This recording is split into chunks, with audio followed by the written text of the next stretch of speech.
Shalom to all the viewers, and all praises to the Most High. Peace and blessings to the 12 tribes of Israel that are scattered throughout the four corners of the earth. Today, what we're going to be going over is how to understand the secrets in the Bible. How to understand the doctrines that are in the Bible. If you want to understand the Bible from a historical perspective, and you want to understand chronology, then you must read the Bible from back to front, from Genesis all the way to Revelations, in order to understand the historical perspective, the events that happen, and the chronological order of things that happen, and the different kingdoms and things of that nature. But if you want to understand the doctrines and mysteries and the secrets that are hidden in the Bible, then there is a specific way that you have to read the Bible. God tells you in the Bible, he gives you the clues. He lays it all out on the prerequisites that are needed in order to understand the mysteries that are hidden in the Bible. So that's what we're going to touch on today in order to give you a clear understanding on how the Bible is actually unlocked. I'm Brother YAHUAH'S. This is the Bible Unlocked, understanding the secrets. Psalms 111 verse 10. The fear of the Lord is the beginning of wisdom. A good understanding have all they that do his commandments. This is the first thing on the list. This is the first prerequisite that must be met in order to understand doctrine in the Bible. It says a good understanding, meaning a good understanding of the Bible have all they that do his commandments. If somebody is telling you that the laws are done away with and you don't have to keep none of God's commandments, all you have to do is believe, he or she does not have a good understanding. God has blocked that understanding from them. If somebody is going to church and not worshiping on the Sabbath day and instead going to church on Sunday, they don't have a good understanding of doctrine in the Bible. The Most High has blocked that understanding from them. And this is the first thing on the list. You must be keeping God's commandments to the best of your ability in order for him to open up those spiritual eyes and ears to start unlocking the Bible mysteries. Amos chapter 3 verse 7. Surely the Lord God will do nothing, but he revealeth his secrets unto his servants, the prophets. Now we know that God has a specific set of people that he would reveal these secrets to, and it's his prophets. So these are the ones who are going to be able to unlock the Bible secrets and mysteries. It's the prophets that are able to do that. Now we need to find out who exactly these prophets are. Do they come from all people, or are there specific people that he's going to give the breakdowns to the Bible to? Ezekiel 38 verse 17. Thus saith the Lord God, art thou he of whom I have spoken in old times by my servants, the prophets of Israel? The prophets come from the nation of Israel, the 12 tribes of Israel. That's where the prophets come from. God's prophets come from that nation of people, not anyone else. So what is this telling you? That in order to understand the secrets, you have to be one of the prophets from the nation of Israel. A Gentile cannot teach an Israelite the secrets and mysteries of the Bible. According to the Bible, God's not given all people the secrets and the mysteries. A Gentile cannot teach the Israelites about any of the deep doctrines that's going on in the Bible. What is the Bible referring to when you study it? It's dealing with an oppressed people, impoverished people, destroyed people. The Gentiles that are teaching the Bible today, they cannot relate to that, and they cannot possibly break down the Bible in its true essence because they cannot relate to the narration that's going on in the Bible. It would be no different if the Bible was discussing, or if it dealt around the topic of a rich nation of people that flourished and that had their own businesses and always prospered. The Israelites today, we wouldn't be able to teach that because we can't relate to that. We cannot relate to that doctrine. So the Israelites are the only ones who can understand the Bible the way it's broken down, because first of all, it's written about the Israelites and it's written by the Israelites. So it would only make sense that the Israelites would be the one to break it down and that God would give them the secrets. This is common sense. It's nothing personal. It's just common sense. That's just the way it goes. Now we understand two key components in understanding the mysteries of the Bible. One, it needs to be somebody that's keeping God's commandments. That's the first thing on the list. Second, it needs to be a prophet from the nation of Israel. That's who God is going to reveal the mysteries to, one of the deep secrets to. Now we're going to go into exactly how you piece the Bible together, how exactly you're supposed to read the Bible in order to understand and unlock these secrets. Isaiah 28 verse 9. Whom shall he teach knowledge? And whom shall he make to understand doctrine? Them that are weaned from the milk and drawn from the breast. So you have to be weaned from the milk and drawn from the breast. What does that mean? What is the milk? The milk is the basics in the Bible. So first you have to learn the basics of the Bible. The basics of the Bible is referring to the law, statutes, and commandments written in the beginning of the book. And you have to understand the high holy days. You have to understand the basic functions on the way the Bible works. That's the milk. It's just like, it's the same thing like a baby that comes out. The baby has to be weaned from the milk first before it graduates to adult food. So it's the same thing with the Bible. You have to be weaned from the basics before you be able to take a bite of the meat, the deep mysteries, the doctrines. That's what this is saying here. So we know that you need to be an Israelite prophet, and you need to be keeping God's commandments, and you need to be weaned from the milk. These are the ones who you're going to get your doctrines from, correct doctrines from, in the Bible. For precept must be upon precept. The Bible says precept must be upon precept. Not that it should be upon precept, not that, if you want it to be upon precept, it must be upon precept. Now, what is a precept? It's a command. You're going to find the commands in the first 5 books, and in the prophets you'll find commands there. It's talking about the commandments. Here's an example of what it's meant by precept upon precept. Leviticus 7 verse 27. Whatsoever soul it be that eateth any manner of blood, even that soul shall be cut off from his people. So here's the command. It says, whatsoever man eats blood, that soul shall be cut off from his people. So that's a command. Now we need to go command upon command, or precept upon precept, in order to get more understanding on this command, because this is a pretty vague command. We need to understand who the whatsoever is that it's referring to in this commandment. So now we're going to go precept upon another precept to get the correct breakdown on what the whole commandment is referring to. Watch. Leviticus 17 verse 12. Therefore I said unto you, the children of Israel, no soul of you shall eat blood, neither shall any stranger that sojourneth among you eat blood. Now we get the understanding on the whatsoever man that it was referring to. Now the whatsoever man it was referring to is referring to the children of Israel and the strangers that lived among us. We're not able to eat the blood.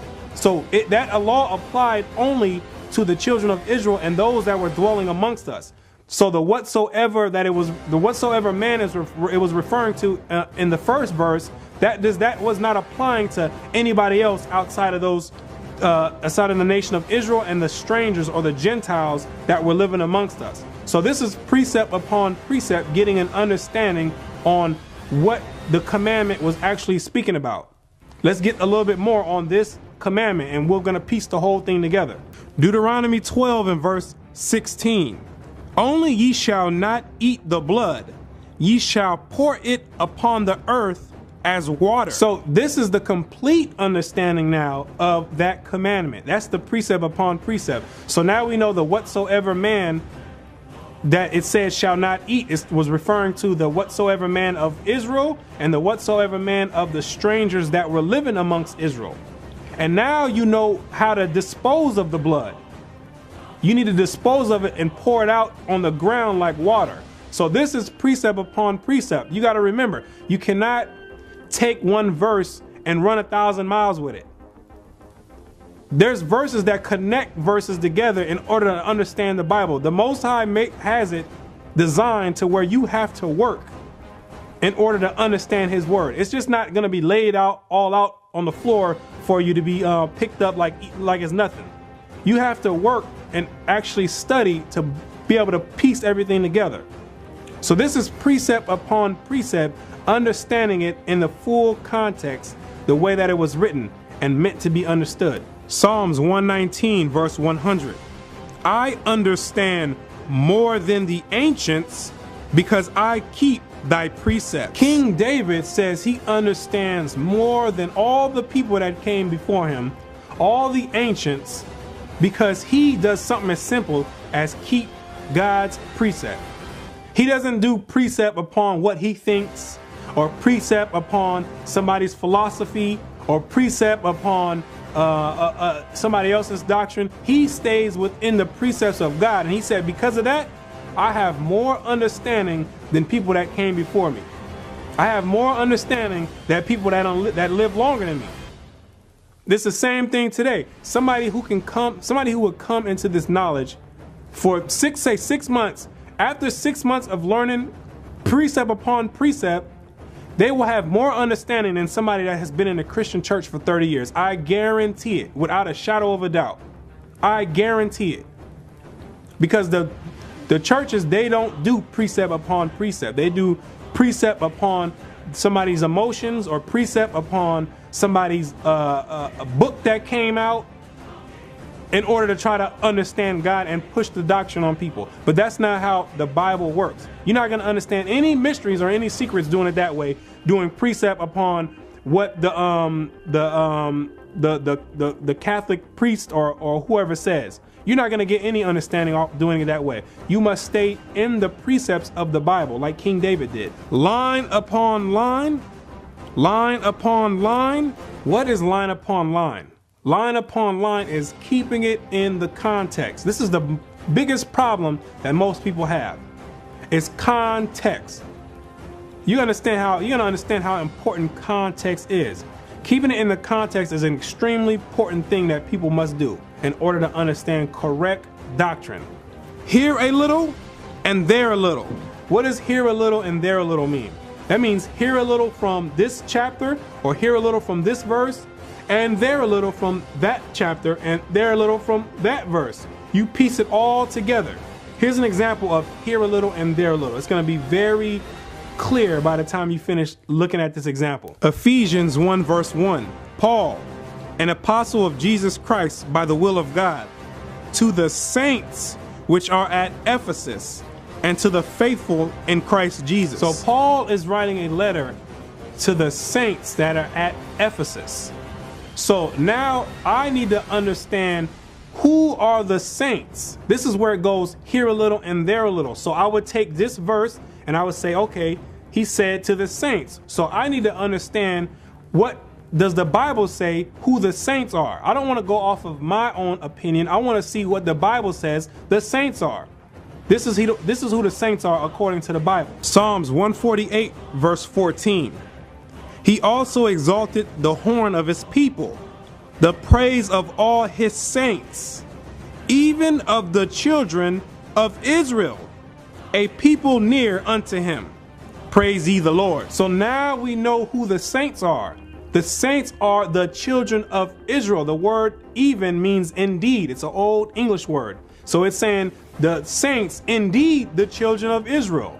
That's who the saints are in the Bible. So now you know, in the New Testament, when you see the word saints, you go right back to this word, to this verse, and then you connect it together and you say, okay, I know who the saints are now. Because you have to remember, when Paul is writing this letter, he's already assuming that people know who he's already assuming that you know the scriptures from before, or else you wouldn't be reading his letters. He's assuming that you know who the saints are already. So there's no need for him to say the saints who are Israelites. He doesn't need to say that. He's assuming you've been reading before. But this is the problem. People get confused when they jump in the middle of the book. People open up the book and start right at what you call the New Testament. And they haven't read anything prior. So everything, they're starting in the middle of the book and they have no clue what's going on. They have no clue at all. So this is here a little and there a little. You got to piece it together that way. The New Testament is a reflection of the Old Testament. You have to understand the Old Testament in order to understand the New Testament. You need to go here a little and you need to go there a little. Isaiah 29 and verse 10. For the Lord hath poured out upon you the spirit of deep sleep, and hath closed your eyes. The prophets and your rulers, the seers have he covered. God has a spirit of deep sleep on all people out there. He has a spirit of deep sleep on rulers, deep sleep on pastors. He has a deep sleep on all people out there. And that's why, because he doesn't, and the reason he has that on people is because he doesn't want all people to be able to understand this word. Remember, we already said that there's prerequisites. Once people start seeking and start trying to go back and find out the true God, then he'll start taking off that deep sleep. Then he'll start removing the deep sleep from you. And this is everybody. I mean, this is not just the viewers that are watching right now. Everybody had that deep sleep on before, including myself. I had that deep sleep. I remember trying to read the Bible years back, and this thing looked like, I'm telling you, it looked like I was trying to read German or something like that, or Russian, some type of Russian language. I'm like, I don't know what this thing is. I'm trying to read the book of Matthew and one of Christ's parables. I'm like, I have no clue what this thing is saying. No clue. And then I'm reading things in the Bible. I know it says this in the Bible. Then I go to church on Sunday. I was going to church on Sunday, and you go ask the pastor the question, and he tell you something totally different than what's in the Bible. And I said, I know this ain't right. Something's not right about this. Something is not right about this.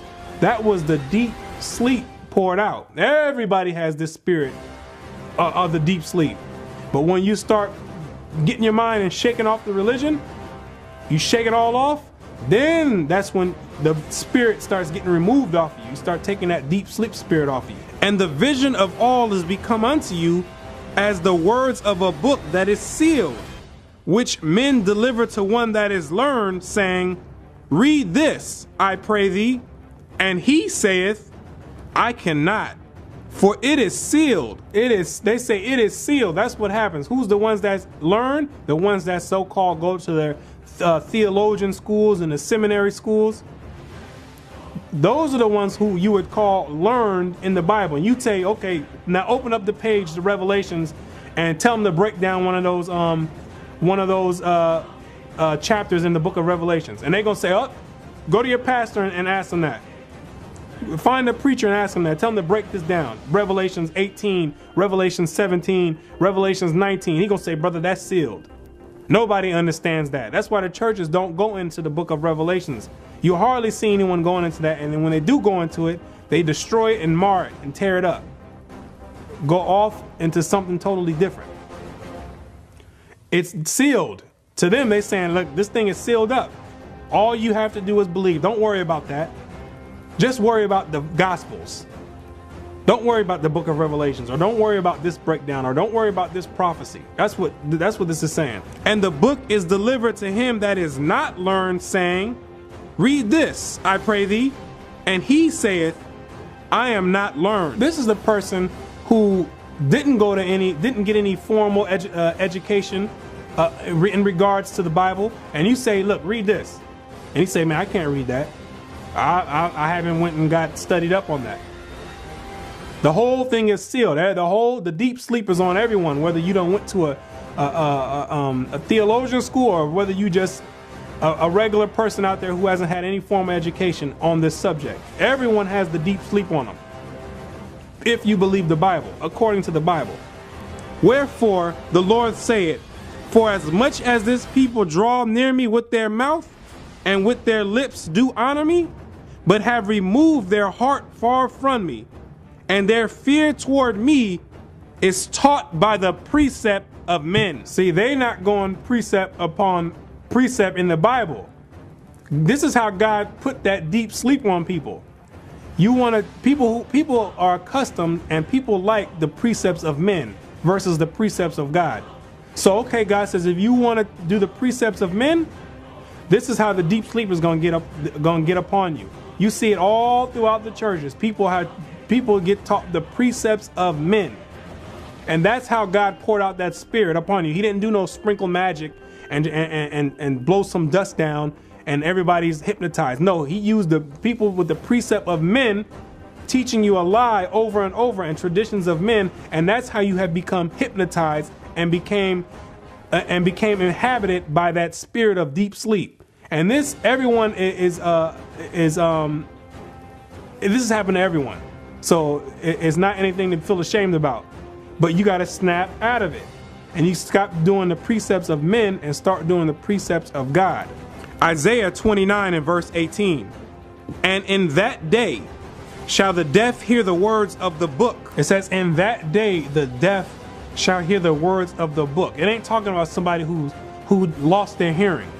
It's referring to the spiritual deaf.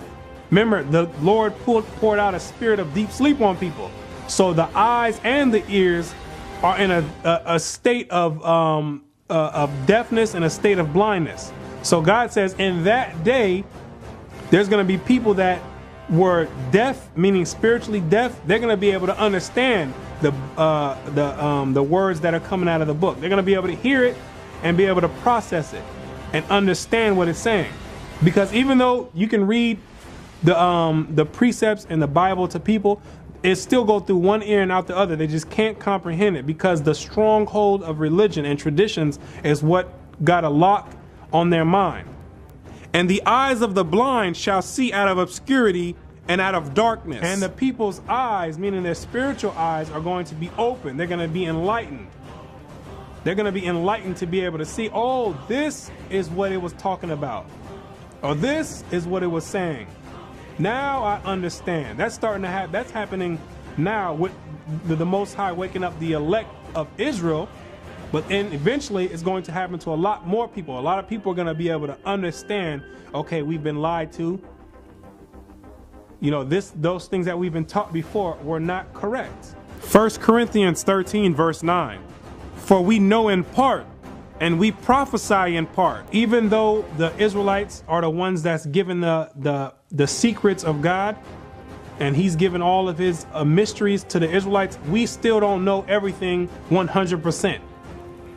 We don't know everything 100%. He has not revealed everything to anyone yet. No one has got that spiritual revelation to understand the whole thing in the Bible, all the breakdowns in the Bible. There's a bunch of breakdowns in the Bible that people will not understand at this moment. But when that which is perfect is come, then that which is in part shall be done away. But it says when that which is perfect is come, who is that referring to? Christ, YAHUAH'S. He's the one that's perfect. It says when he's come, then the things that are done in part are going to be done away. Why? Because he's going to teach us all of the mysteries of the Bible.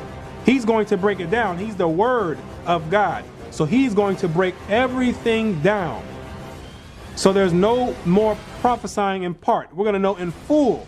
So let's recap. Now we know how to break down and unravel the mysteries and the secrets in the Bible.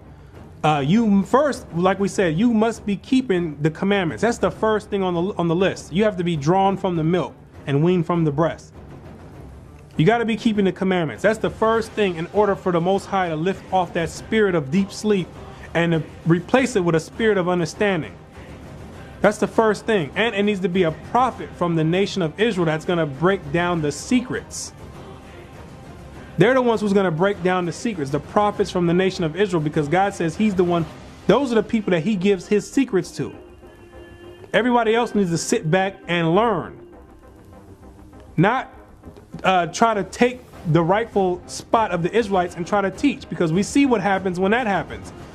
Christianity is a perfect example of that. When you let the Gentiles start teaching, then the whole doctrine gets perverted and everyone's confused.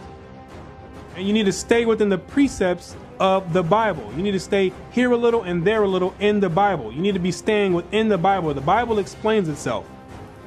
You just need to be able to put the pieces of the puzzle together, because it's ultimately a huge puzzle that's being put together. And you got people around the world that have different pieces. So God doesn't give a one piece, or he doesn't give the whole puzzle to one person. That's not how he works. It's different people that have different puzzles to put together. And it all comes together and forms one body, one complete body, one complete puzzle. Hopefully you've got a clear understanding on how this works. Ecclesiastes 12 and verse 13. Let us hear the conclusion of the whole matter. Fear God and keep his commandments, for this is the whole duty of man. If you didn't understand how to unlock the secrets in the Bible, if you didn't understand that, maybe you didn't comprehend it, maybe the Most High didn't give you that understanding yet. If you didn't understand that, what you need to understand is you have to keep God's commandments. You have to keep God's commandments. Maybe you might not want to understand the secrets of the Bible, but there's no way of getting out of keeping God's commandments. This is the whole duty of man. That's what you're put on earth for, is to keep God's commandments. Let's find out what one of God's commandments are that we're going to learn this week. Leviticus chapter 15 verse 16. And if any man's seed of copulation go out from him, then he shall wash all his flesh in water and be unclean until the even. What is man's seed of copulation? That's referring to a man's sperm, or the ejaculation. That's what that's referring to. So when a man's sperm comes out after he's slept with his woman or his wife, then afterwards he needs to wash himself with water. You need to get up and take a shower. That's what this is saying. And every garment and every skin whereon is the seed of copulation shall be washed with water and be unclean until the even. And everything that the sperm falls on, like the bed sheets or anything like that, that needs to be taken up and it needs to be washed in the washing machine, whatever you have, or you hand wash it, or whatever method you have to wash clothing. That's what needs to be done at that point.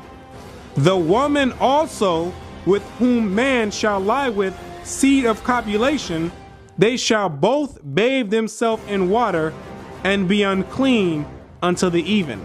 And the woman who the man lays with, she needs to take a shower as well. Both male and female both need to get up and take a shower when the seed of copulation has come out and has touched anyone.